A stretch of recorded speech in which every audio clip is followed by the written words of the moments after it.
So hello everyone, I welcome you all to I S social channel. और आज एक important topic हम discuss करने वाले हैं। ठीक है, तो इस टॉपिक के बारे में अगर मैं बताऊं तो भक्ति मूवमेंट है। भक्ति मूवमेंट प्रीलिम्स और मेंस दोनों ही पॉइंट ऑफ व्यू से काफ़ी इम्पॉर्टेंट है। तो चलिए, जितने भी आसान शब्दों में मैं अपनी बात को आप तक रखने की कोशिश करूंगा। ठीक है, तो चलिए शुरुआत करते हैं। तो ये जो पहला मैप आया, ये एनसीईआरटी से मैंने उठाया हुआ है। ये बहुत इंपॉर्टेंट है, इसका आप इसको पॉज करके ये मैप याद कर लीजिए। देखिए, अब इस मैप से जो जनरली क्वेश्चन आते हैं, क्वेश्चन यूपीएससी ने पिछले, अगर आप पेपर देखें, प्रीलिम्स के पीवाईक्यूज देखें, प्रीवियस ईयर्स क्वेश्चंस, तो उसमें कॉन्टेम्पररी पूछेगा। ठीक है, कॉन्टेम्पररी पूछेगा कि भाई इनमें से कौन से सेंट जो संत थे भक्ति के, वो कॉन्टेम्पररी थे। जैसे शंकर देव, सूरदास कॉन्टेम्पररी थे, दादू दयाल हो गए, मीराबाई हो गई, ठीक है, एकनाथ हो गए, तुकाराम हो गए, जनेश्वर पहले के थे, नामदेव जनेश्वर पुराने हैं। फिर रामानुज देखें तो रामानुज और पुराने। तो इस तरीके से जनरली क्वेश्चन पूछता है, तो ये पता होना चाहिए। इसके साथ साथ आपको ये भी आइडिया होना चाहिए कि कौन से जो संत थे, ठीक है, कौन से संत किस राजा के कॉन्टेम्पररी थे। ठीक है, जैसे कहने का मतलब ये है कि गुरु नानक जब थे तो उनके कॉन्टेम्पररी कौन था। ठीक है, गुरु नानक के कॉन्टेम्पररी कौन था। बाबर उस समय राज कर रहे थे, अकबर कर रहे थे, औरंगजेब कर रहे थे। ये सब तुम्हें, आप लोगों को पता होना चाहिए। ठीक है, तो ये कर लीजिएगा। एनीवे, चलिए भक्ति मूवमेंट पर आते हैं। तो भक्ति मूवमेंट के ओरिजिन के बारे में देखते हैं। तो भक्ति मूवमेंट की अगर हम स्टार्टिंग देखें तो सबसे पहले भक्ति मूवमेंट का जो जन्म हुआ वो तमिलनाडु में हुआ। ठीक है, तमिलनाडु में भक्ति मूवमेंट का जन्म हुआ around 6th and 7th century. इस समय अलवर और नैनार संत आए। ठीक है, अलवर और नैनार सेंट्स आए। अलवर जो है विष्णु की पूजा करते थे, नैनार शिव की पूजा करते थे। और इन लोगों ने सबसे पहले भक्ति की ज्योत जगाई। तो साउथ इंडिया में स्टार्टिंग हुई भक्ति मूवमेंट की। फिर धीरे धीरे जो भक्ति मूवमेंट है वो नॉर्थ इंडिया में फैला। और 15वीं शताब्दी आते आते, 15th सेंचुरी आते आते, नॉर्थ इंडिया में एक बहुत बड़ी मूवमेंट बनी। ठीक है, तो शुरुआत हुई आपकी साउथ इंडिया से, 6th and 7th सेंचुरी।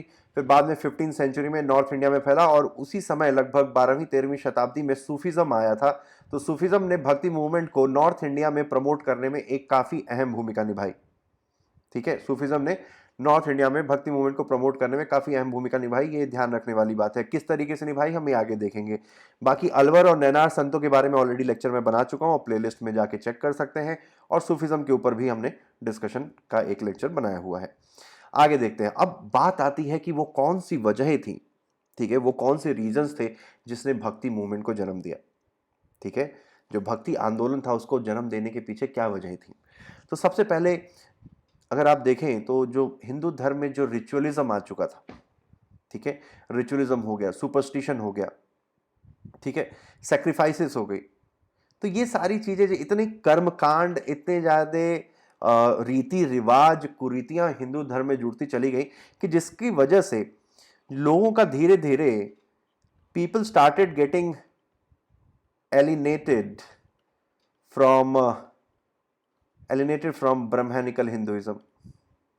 ठीक है, पहला reason increasing ritualism in Hinduism. दूसरा रीजन है dominance of priestly class. Brahmans का कंट्रोल समाज में और हिंदू धर्म में इतना बढ़ गया कि जो भी ब्राह्मण बोलता था वही सत्य था, लोग उसी को मानते थे। और अपने फायदे के लिए ब्राह्मण्स ने समाज में डिवीजन किया, अलग अलग वर्ण बनाए। और धीरे धीरे जो ब्राह्मण्स थे, प्रीस्टहुड बिकेम हेरिडिटरी प्रोफेशन। एक तरीके से ये हेरिडिटरी प्रोफेशन बनता चला गया। ठीक है, और जिससे जन्म हुआ जजमानी सिस्टम का। जजमानी सिस्टम क्या होता है, जैसे कि एक परिवार होगा, उस परिवार के लिए एक पर्टिकुलर सर्विस एक पर्टिकुलर फैमिली ही देगी। जैसे मान लीजिए कि आपका परिवार है और आपके परिवार में जो बाल काटने का, यानी कि नाई का जो काम है, वो एक ही फैमिली के लोग ही आपके घर में सबका बाल काटेंगे। पहले बाप का दादा काटता था, फिर उसका बेटा, फिर उसका बेटा। उसी तरीके से अगर ब्राह्मण या रिलीजियस कोई फंक्शन कराना है, तो आपके घर में अगर रिलीजियस फंक्शन कराना है तो एक ही फैमिली के जो ब्राह्मण होंगे वही आपके यहाँ पे रिलीजियस फंक्शंस को अंजाम देंगे। रिलीजियस रिचुअल्स को कंडक्ट कराएंगे, इसको कहते हैं जजमानी सिस्टम। तो ये धीरे धीरे जजमानी सिस्टम का जन्म हुआ। फिर हिंदुइज्म, जैसा कि मैंने बताया था कि ऑर्थोडॉक्सी जो धर्म है, ऑर्थोडॉक्सी इतनी बढ़ती चली गई, जो डॉगमा है वो जिसको कहते हैं लकीर का फकीर होना, वो बढ़ता चला गया। फिर संस्कृत भाषा का इस्तेमाल भी एक बहुत बड़ी वजह थी, क्योंकि संस्कृत जो भाषा थी, it was the language of the elite. ठीक है, it was the language of the elite. तो हिंदू धर्म के जितने भी स्क्रिप्चर्स लिखे गए थे वो संस्कृत भाषा में ही लिखे जा रहे थे। तो बहुत सा एक समाज का बहुत बड़ा तबका था जिसको संस्कृत भाषा के बारे में कोई भी इंफॉर्मेशन नहीं थी, और चूंकि कोई इंफॉर्मेशन नहीं होने की वजह से वो धर्म से उनका जो नाता है वो काफी दूर हो गया था। वो धार्मिक अपनी स्क्रिप्चर्स भी नहीं समझ पाते थे, तो एक बड़ी समस्या थी। फिर विमेन और शूद्र, इनका काफी इनको दबाया जाता था, दबा कुचल के रखते थे। ऐसा कहा गया था औरत और शूद्र जो है वो मुक्ति नहीं पा सकते, मुक्ति नहीं पा सकते, ये वेद को परफॉर्म नहीं कर सकते, वैदिक रिचुअल्स नहीं परफॉर्म कर सकते, वेदों को नहीं पढ़ सकते। तो ये सारी परेशानियां थी हिंदू धर्म में। फिर दूसरी अगर चीजें देखें तो रिलीजन की जो कॉम्प्लेक्सिटी है वो बढ़ती जा रही थी। अगर आपको पूजा, जैसे रिलीजन की कॉम्प्लेक्सिटी का मतलब है, जैसे कभी इमेजिन करिए कि आपके घर में कोई यज्ञ रखा गया, तो यज्ञ रखने में अगर आप देखेंगे तो कई दिन लग जाते हैं यज्ञ का अनुष्ठान कराने के लिए। इतना घी चाहिए, इतना आम का पत्ता चाहिए, केले का पत्ता चाहिए, इतने दिए जलेंगे, सरसों का इतना तेल चाहिए, इतने दिए में इतनी बत्ती होनी चाहिए, नारियल के इतने नारियल लगेंगे, इतना फल लगेगा, इतना फूल लगेगा, ये प्रसाद में बनेगा। तो ये रिलीजन में जो कॉम्प्लेक्सिटी है, आप शांति से अपने भगवान की भी पूजा नहीं कर सकते, तो एक बड़ी समस्या थी। फिर कास्ट और वर्णा सिस्टम, जिसने हिंदू समाज को इतनी तरीके से बिखेर दिया था, जहां पे सबसे ऊपर आते थे ब्राह्मण, फिर क्षत्रिय, फिर वैश्य, फिर शूद्र। तो इन सब वजहों से जो धर्म है, it became shell without substance. एक खोखलापन आ गया धर्म में, खोखलापन जिसको कहते हैं, शेल विदाउट सब्सटेंस। और अगली वजह अगर हम देखें तो जैसा कि मैंने बताया था कि अलवर और नैनार संतों ने सबसे पहले साउथ इंडिया में भक्ति मूवमेंट की जोत जलाई थी। The first flame of bhakti movement was kindled by Alvar and Nayanar saints. और अगली जो वजह है वो है सूफिज्म। तो सूफिज्म आया। तो देखिए, अब सूफिज्म, अगर आप पिछला लेक्चर देखेंगे तो सूफिज्म की बहुत सारी जो प्रैक्टिसेस हैं, ठीक है, वो भक्ति मूवमेंट में एब्जॉर्ब की गई, और भक्ति मूवमेंट ने सूफिज्म को भी इन्फ्लुएंस किया और सूफिज्म ने भक्ति मूवमेंट को भी इन्फ्लुएंस किया। अब बात आती है कि सूफिज्म का क्या किरदार था भक्ति मूवमेंट को शुरू करने का। तो बात यह है, इसको समझना जरूरी है कि देखिए, ये तो पता चल गया था कि हिंदू धर्म में बहुत सारी कुरीतियां आ गई हैं, बहुत सारे रिचुअल्स आ गए हैं, ऑर्थोडॉक्सी आ गई है, डॉगमा आ गया है, इसको सुधार करने की जरूरत है। लेकिन सुधार करके किस तरीके से आप नए न्यू फॉर्म ऑफ वर्शिप कैसे एस्टैब्लिश करेंगे, वो कौन से तौर तरीके से आप अपने ईश्वर की पूजा कर सकते हैं, ये अभी तक किसी को समझ में नहीं आया था। तो जब सूफिज्म आया तो सूफिज्म ने वो टूल्स एंड टेक्निक्स प्रोवाइड की। ठीक है, टूल्स एंड टेक्निक्स। सूफिज्म ने बोला कि भाई, अगर आपको मान लीजिए कि कोई धार्मिक ग्रंथ नहीं आता तो आप कवाली पढ़िए। ठीक है, तो अगर आप देखें तो सूफिज्म की काफी प्रैक्टिसेस भक्ति में आपको देखने को मिलेगी, जैसे कवाली, कवाली से आया भक्ति में भजन और कीर्तन। ठीक है, फिर जिक्र, यानी कि ईश्वर का नाम को रिसाइट करना, वहां से आया नाम जपना, नाम जपने का कंसेप्ट आया। फिर तीसरा सोशल सर्विस, हिंदुइज्म में सेवा का कंसेप्ट आया भक्ति मूवमेंट में, जैसे सिखिज्म में आप देखते हैं लंगर है, फिर बाकी सेवा का कंसेप्ट आया। ठीक है, फिर उसके अलावा गुरु, जिसको कहते हैं पीर, पीर का कंसेप्ट आया कि भाई गुरु का जो आशीर्वाद है, गुरु का जो गाइडेंस है, that is very essential in order to achieve salvation.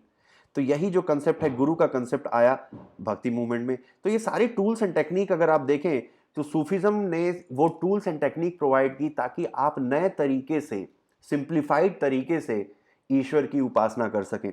आपको बहुत सारे रिचुअल्स करने की जरूरत नहीं है। आप सिंपल अपने घर में, अगर आप अपने जिस भी भगवान को आप चाहते हैं, उस भगवान की आप मूर्ति बनाकर रखिए, और उस भगवान के सामने आपको जिस भी भाषा में, चाहे आपको कोई मंत्र आता है तो मंत्र पढ़िए, कोई प्रार्थना आती है तो प्रार्थना पढ़िए। अगर ये सब भी नहीं आता है तो बस सिर्फ अपनी आंख बंद करके अपने ईश्वर की उपासना कीजिए, इससे भी काम चल जाएगा। ठीक है, अब बेसिक डॉक्ट्राइन देखते हैं सूफिज्म की। तो पहली बेसिक डॉक्ट्राइन है कि भाई, एक भक्ति मूवमेंट है डिवोशन टू गॉड, यानी भक्ति। ठीक है, डिवोशन टू गॉड का मतलब है कि भगवान एक भगवान की आप उपासना कीजिए, या जितने जो भी भगवान है उसकी उपासना कीजिए, और उसके आशीर्वाद से, उसके ग्रेस से आपको मुक्ति मिल जाएगी, पहली चीज। फिर दूसरी चीज है यूनिटी ऑफ गॉड, कि हर ईश्वर एक है, ठीक है, हर ईश्वर एक है, यूनिटी ऑफ गॉड की बात की भक्ति मूवमेंट ने। फिर भक्ति मूवमेंट ने तीसरी बात कही इंटेंस लव और डिवोशन की, कि आपको बेसिकली, इससे पहले जो कंसेप्ट था मास्टर और स्लेव का रिलेशन था, ठीक है, गॉड और डिवोटी के बीच में, यानी कि भक्त के बीच में, ठीक है, डिवोटी लिख बोलते हैं, डिवोटी के बीच में मास्टर और स्लेव का रिलेशन था, कि आप ऐसा नहीं करेंगे तो भगवान आपको सजा देगा, ये करेगा वो करेगा, आप नरक की अग्नि में जलेंगे, ऑल काइंड ऑफ थिंग्स, ठीक है, जहन्नुम में जाएंगे।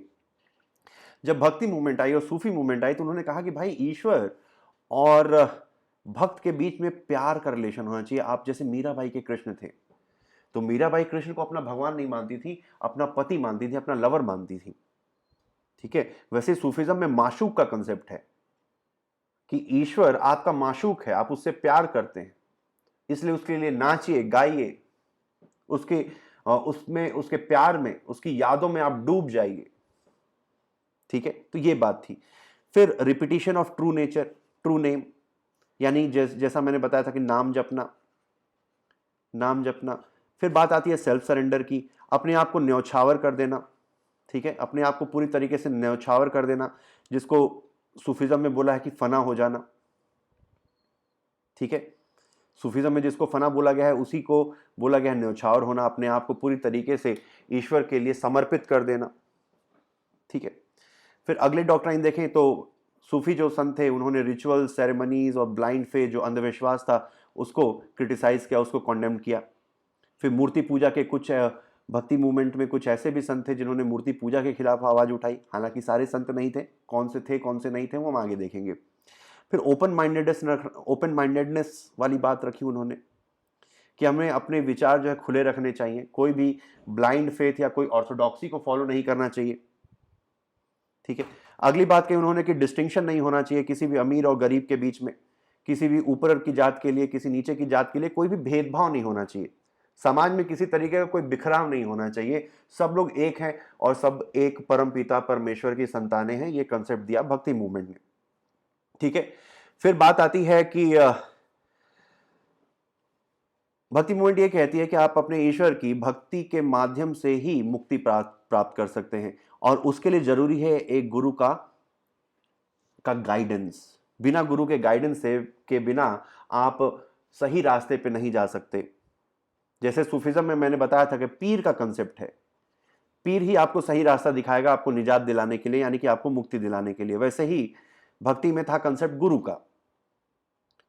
फिर अगली बात उन्होंने कही कि भाई लोकल और रीजनल लैंग्वेजेस का जन्म हुआ। अगर आप देखेंगे तो मराठी, गुजराती, अवधी भाषा, ब्रज भाषा, पंजाबी भाषा, बंगाली भाषा, इन सारी भाषाओं में हिंदू ग्रंथों को लिखा जाने लगा।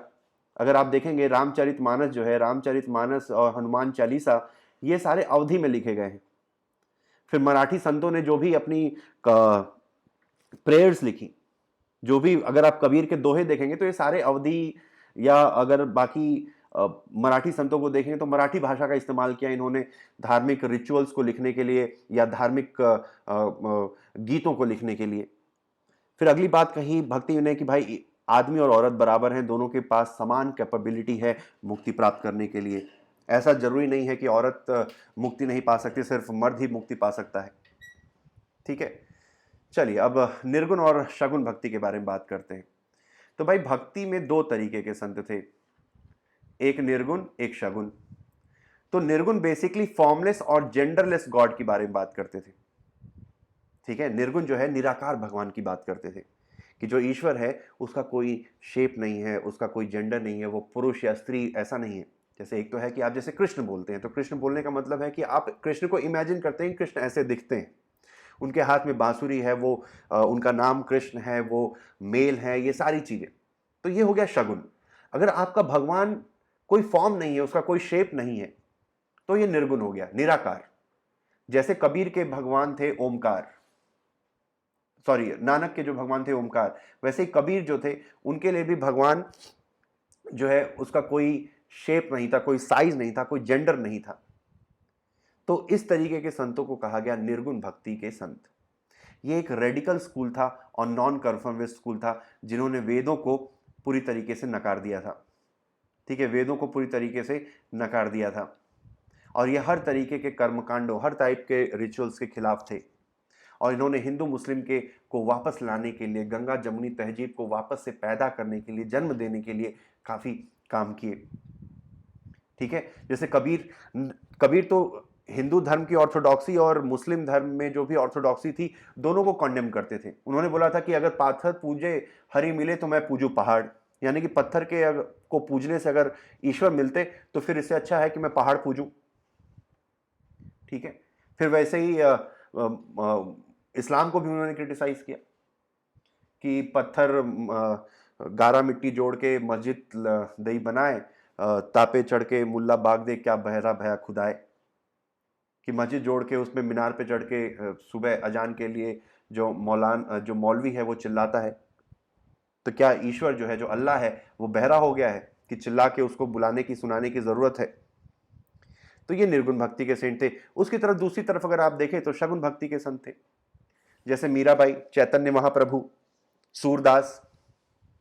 तो इनके लिए बेसिकली आप भगवान का एक शेप था। जैसे चैतन्य महाप्रभु के लिए कृष्ण थे, तो वो इमेजिन कर सकते थे कि भाई उनका कृष्ण कैसा दिखता है, साकार भगवान। शगुन भक्ति का मतलब साकार ईश्वर।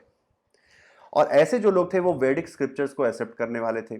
इस वजह से इनको कन्फर्मिस्ट स्कूल कहा गया, कि जो पुरानी की जो रीति रिवाज है उनको वो कंफर्म करते थे। वो रेडिकल और नॉन कन्फर्मिस्ट नहीं थे।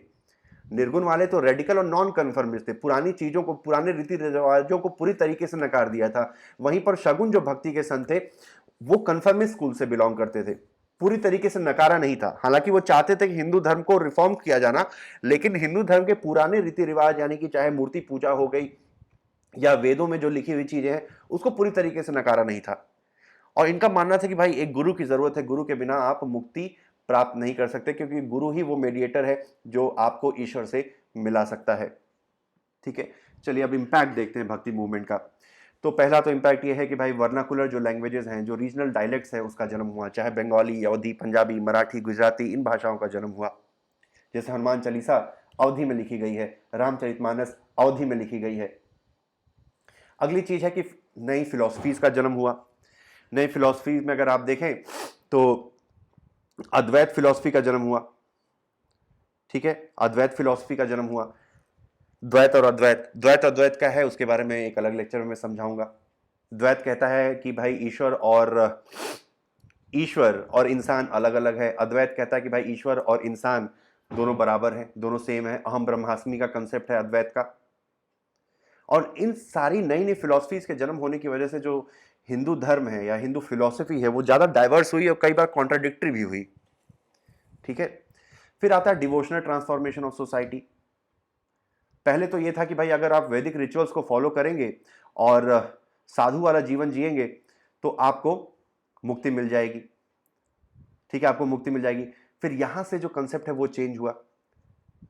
ये कंसेप्ट चेंज हुआ कि भाई अगर आप ईश्वर की उपासना करेंगे, एक इंडिविजुअलिस्टिक रिलेशनशिप रखेंगे, एक ईश्वर को मान के उसके लिए आराधना करेंगे, आप भजन गाएंगे, कीर्तन गाएंगे, उसके लिए नाचेंगे, गाएंगे, तो भी आपको मुक्ति मिल सकती है। पहली चीज तो ये। फिर दूसरी चीज ये है कि पहले का जो धर्म था ये कहता सिर्फ ब्राह्मण, क्षत्रिय और वैश्य को ही मुक्ति मिल सकती है। फिर आया कि भाई औरत और शूद्र कास्ट को भी मुक्ति मिल सकती है, किसी में कोई बराबरी में कोई फर्क नहीं है, सब लोग बराबर हैं। ठीक है, तो ये एक डिफरेंस आया। फिर दूसरा, नए तरीके की वर्शिप का जन्म हुआ, भजन का जन्म हुआ, कीर्तन का जन्म हुआ। जो आप सिखिज्म में लंगर देखते हैं, फिर दुर्गा पूजा के समय में भंडारा होता है नवमी के दिन। फिर जगरात्रा का कंसेप्ट आया। फिर स्नान का कंसेप्ट आया, जो कुंभ मेले में स्नान होता है। फिर नाम जपना, जो लोग माला फेरते हैं, इस टाइप की पूजा का जन्म हुआ। फिर बहुत सारे ऐसे चैरिटी स्कूल्स, हॉस्पिटल्स का जन्म हुआ, ताकि लोगों की सेवा की जा सके, क्योंकि भक्ति मूवमेंट में मानव सेवा ही ईश्वर सेवा का कंसेप्ट था। तो इसी वजह से आप सिखिज्म में देखेंगे कि सेवा का कंसेप्ट है, लोग सेवा करते हैं, लोग भजन, लोग लंगर वो करते हैं, कहीं पर लोग भूखे हैं तो उनको खाना खिलाते हैं। कोई बीमार है तो उसका उपचार कराते हैं। तो ये सारा जो कंसेप्ट है ये भक्ति मूवमेंट से जन्म हुआ और उसके पीछे फिलॉसफी थी कि अ, नर सेवा ही नारायण सेवा है। ठीक है।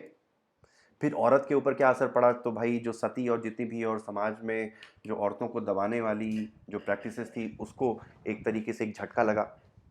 ठीक है। और जो औरत का जो पोजीशन है वो इम्प्रूव हुआ। तो अगले लेक्चर में हम देखेंगे कि कौन कौन से फीमेल भक्ति सेंट्स थी। वो काफ़ी इंपॉर्टेंट है एग्जाम पॉइंट ऑफ व्यू से। तो अलग अलग जितने भी फीमेल भक्ति सेंट्स थी उसके लिए हम अगला लेक्चर देखेंगे। तो this was all for today. तो हमारा चैनल जरूर सब्सक्राइब कीजिए एंड इसका जो हैंड आउट है वो आपको नीचे डिस्क्रिप्शन बॉक्स में टेलीग्राम का लिंक मिलेगा, वहाँ से जाके आप उसको फ्री में डाउनलोड कर सकते हैं। तो thanks for watching. Have a nice day.